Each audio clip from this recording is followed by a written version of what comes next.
Wali Paidi akhir-akhir ini sering diliputi rasa heran. Ia mendengar hal yang tidak biasa. Sapu lidi yang ia gunakan, sandal-sandal santri yang ia tata, bahkan benda-benda di sekitarnya, semuanya seakan-akan berzikir. Awalnya ia mengira hanya perasaan, tapi semakin hari semakin jelas. Bahkan lolongan anjing pun terdengar baginya seperti suara orang berzikir. Dalam kebingungan itu, pagi hari Wali Paidi dipanggil oleh Mbah Romo Kiai. Seperti biasa, pertemuan berlangsung di teras dalam, ditemani secangkir kopi dan rokok kretek kesayangan beliau. Nah, apa yang kamu alami itu wajar saja. Jangan risau, ucap Romo Kiai tenang sambil menghembuskan asap rokoknya. Setiap orang yang belajar membersihkan hati, lalu hatinya selalu berzikir, akan mengalami hal seperti ini. Bahkan suara-suara yang kamu dengar hanyalah pantulan dari hatimu sendiri. Romo Kiai menatap Wali Paidi, kemudian melanjutkan, kamu pasti pernah dengar hadits yang menceritakan Nabi Muhammad mendengar kerikil yang digenggamnya berzikir. Nah, itu serupa dengan yang kamu rasakan. Inggih, Kiai, jawab Wali Paidi diri. Besok kamu berangkatlah ke Malang, berziarahlah ke makam Habib Abdullah bil Faqih ayahnya, Habib Abdul Qadir bil Faqih. Tapi sebelum duduk di makam, bacalah salam ini. Romo Kiai menyerahkan secarik kertas kecil. Wali Paidi menerimanya penuh takzim tanpa bertanya apakah doa ini bidah atau tidak, sesuai sunnah atau bukan. Husnuzan, berprasangka baik, itulah yang utama. Bacalah, perintah Romo Kiai. Wali Paidi langsung melakukan salam itu dengan irama khas pesantren, syair Bahar Tomeo. Salam itu memang umum dan hampir di setiap makam wali ada tulisan salam semacam ini. Dan jika nanti kamu sampai di makam Habib, tapi beliau tidak berada di makam, insya Allah ketika salam ini terdengar, beliau akan kembali dan menemui kamu, jelas Romo Kiai. Inggih Kiai, jawab Wali Paidi lagi penuh hormat. Kamu naik motor Sofyan saja, kata Romo Kiai, menuju putranya. Perjalanan ke Malang esok harinya, Wali Paidi berangkat menuju Malang. Petunjuk yang diberikan hanya satu, makam Habib Abdullah dan Habib Abdul Qadir berada di pemakaman umum Kasim. Itu saja. Wali Paidi tidak berani bertanya lebih detail karena menjaga tata krama. Setibanya di kota Malang, Wali Paidi menuju alun-alun. Setelah memarkir motor, ia mencari tukang parkir. Dari tukang parkir itu, ia dapat petunjuk arah menuju Kasim. 10 menit kemudian, Wali Paidi sampai di kawasan Kasim. Sekarang tinggal mencari di mana pemakaman umumnya, batinnya. Ia bertanya kepada beberapa orang, tapi anehnya, meski sudah dekat, arah yang ditunjukkan orang-orang selalu membuatnya berputar-putar. Sampai setengah jam lebih, ia hanya keliling di situ saja. Lelah, Wali Paidi berhenti di pinggir jalan, menyalakan rokok. Sambil menghisap asap pertama, ia tawasul dalam hati, Mbah Habib Abdul Qadir, Mbah Habib Abdullah, saya mau ke makam panjenengan, tolong tunjukkan jalannya. Setelah berdoa, ia mantap melanjutkan perjalanan. Baru sekitar 1000 meter melaju, hidungnya mencium bau harum semerbak. Alhamdulillah, makam Mbah Habib sudah dekat, batinnya. Ia mengikuti arah bau harum itu, dan benar tak lama kemudian ia sampai di depan pemakaman umum Kasim. Di makam Wali Paidi masuk melalui gerbang samping. Di tengah pemakaman, ia melihat bangunan kecil berkubah hijau. Disitulah makam Habib Abdul Qadir bil Faqih dan putranya Habib Abdullah bil Faqih. Dengan penuh takzim, ia berdiri di depan makam yang berpagar stainless. Lalu ia mulai membaca salam dari Romo Kiai. Salamullah ya sa'adah minar rohmani yang syakum. Baru satu bait terucap, hawa di sekitar makam berubah. Wali Paidi sampai terdiam sejenak. Namun ia lanjutkan bacaan sampai selesai.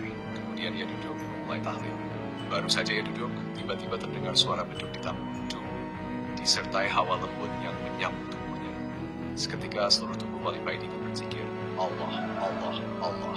Setiap kali beduk berbunyi dung, tubuhnya merespons Allah, Allah, Allah. Tahlil selesai tepat ketika azan maghrib berkumandang.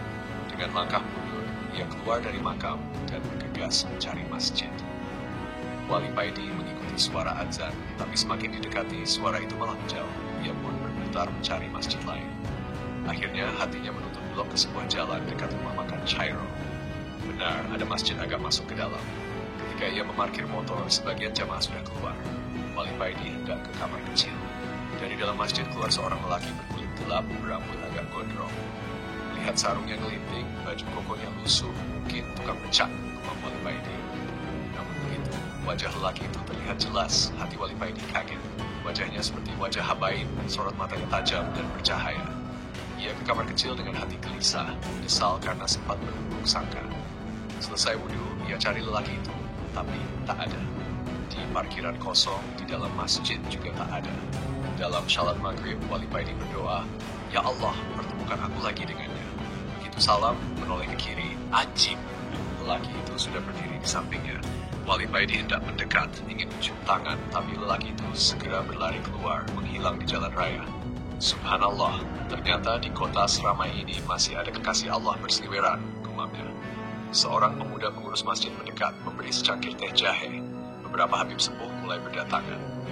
Rupanya malam itu ada rutinan Ratibul Hadad. Wali Paidi hendak keluar merasa tidak pantas ikut majelis karena hanya memakai kaos oblong bergambar Gus Dur tertawa lebar. Namun ketika ia bangkit terdengar suara gaib di hatinya. "Kamu mau kemana? Apa kamu tidak malu menolak undangan Nabi Muhammad?" Wali Paidi langsung duduk kembali, mengikuti ratib hingga selesai dengan rasa malu yang tak terkira. Namun hatinya masih bertanya-tanya, siapa lelaki tadi? Habib muda? Atau memang tukang pecah betulan? Sehabis salat maghrib, Wali Paidi menyalakan motornya. Malam itu ia masih memikirkan Habib muda yang ditunggunya di masjid yang sempat disangkanya tukang becak. Hatinya bertanya-tanya, siapa sebenarnya orang itu? Ia melaju pelan di jalan Soekarno-Hatta. Setelah melewati jembatan, ia belok kiri. Kurang lebih 1 kilometer, matanya menangkap sosok yang ia cari, Habib yang tadi.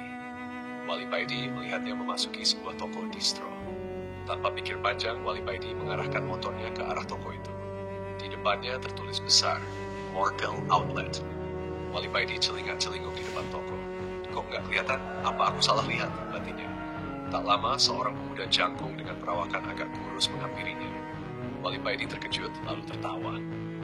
Wah, Mas Sakti toh, kok bisa di sini Mas? Serunya. Mas Sakti adalah sahabat lama yang sudah ia anggap kakak sendiri, meski usianya di bawah Wali Paidi. Setelah saling mengolok-olok dengan canda khas mereka, Mas Sakti mengajak masuk. "Ayo ngopi di atas aja, Kang," ajaknya sambil menuntun Wali Paidi naik tangga menuju lantai 2 distro. Di atas, mereka duduk berhadap-hadapan. Kopi sudah tersedia, obrolan mengalir, kadang diselingi tawa, kadang disambung ucapan lirih, "Amin, amin." Wali Paidi merebahkan tubuh, menyelonjorkan kaki. Di depannya, Mas Sakti tampak santai membaca koran tugas. "Baca apa, Mas?" tanya Wali Paidi. "Ini, Ahmad Dhani Dideng," jawab Mas Sakti sambil tetap membaca. "Loh, kok bisa? Soal apa?" Katanya pas konser Dhani menginjak lafaz Allah. Logo dewa itu kan ada rangkaian lafaz Allah, sementara di lantai panggung ada gambar logo besar dewa itu. Jelas Mas Sakti. Wali Paidi mengangguk pelan-pelan, lalu bertanya, "Menurut sampean gimana, Mas?" Mas Sakti diam. Ia taruh koran seruput kopinya, lalu menyalakan rokok mild. Asap rokok membumbung tipis sebelumnya berkata, "Kalau menurut syariat, jelas salah.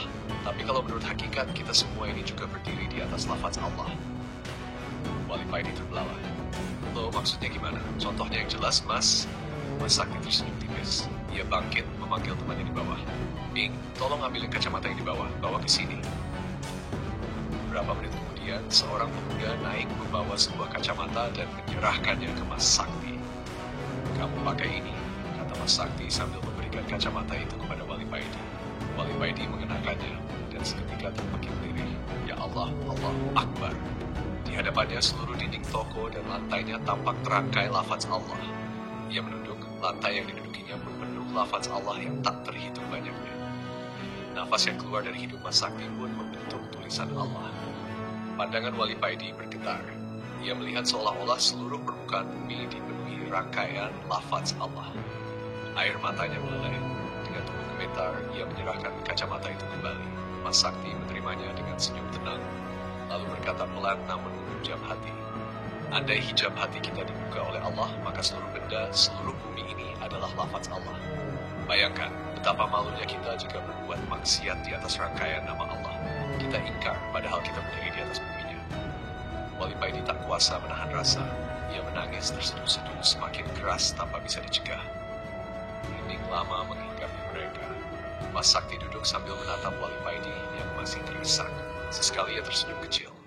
"Tidur aja dulu, Kang," ucap Mas Sakti pelan. "Nanti aja, Mas, belum ngantuk," jawab Wali Paidi. Namun kantuk tiba-tiba datang begitu berat. Akhirnya ia terlelap di atas distro Morkel, diiringi gemuruh rasa haru di dadanya.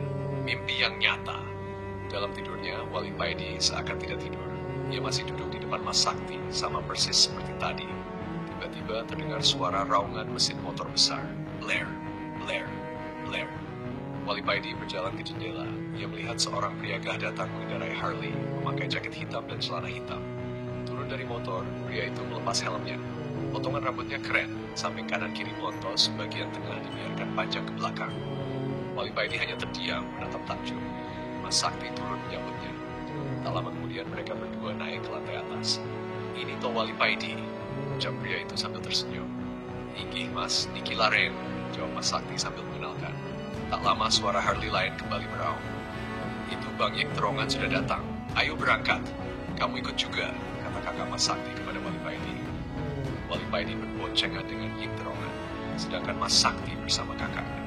Motor melaju kencang. Wali Paidi merasakan sensasi luar biasa. Seumur hidup baru kali ini ia naik Harley secepat ini. Jalan yang mereka lalui terasa aneh, seperti menuju ke langit. Mereka baru berhenti ketika di hadapan tampak sebuah istana megah berkilauan cahaya. Dari sana bumi terlihat dari atas berselimut cahaya biru. "Lapisan ozon," kata Wali Paidi. Namun kakak Mas Sakti mendekat, memundangnya dan berkata, "Itu yang kamu lihat banyak yang menyebut lapisan ozon. Tapi sebenarnya itu cahaya iman yang terpancar dari hati umat Islam. Kalau iman semakin tipis, cahaya itu pun tipis.